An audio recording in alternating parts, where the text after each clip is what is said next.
Teacher Grace here. Let's talk while I work. Let's talk about one of the greatest scientists and mathematician of all time, Sir Isaac Newton, the man who discovered gravity. Legend says nahulog daw yung mansanas habang nag-iisip siya sa ilalim ng puno. And that simple moment made him ask, why did it fall?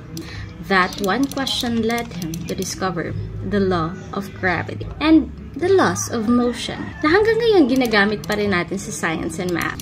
Pero alam mo ba, hindi naging madali yung journey ni Newton nung kumalat yung plague sa London. Napilitan siyang umuwi at mag-aral na mag-isa sa bahay. Parang pandemic setup. Pero imbis na tumigil, doon niya naisip at nagawa ang ilan na pinakamalalaking discoveries sa kasaysayan. Tahimik lang siya, introvert, pero grabe yung focus at dedication. Pinakita niya na kahit hindi ka maingay, kaya mong gumawa ng impact sa mundo sa pamamagitan ng iyong mga ideas.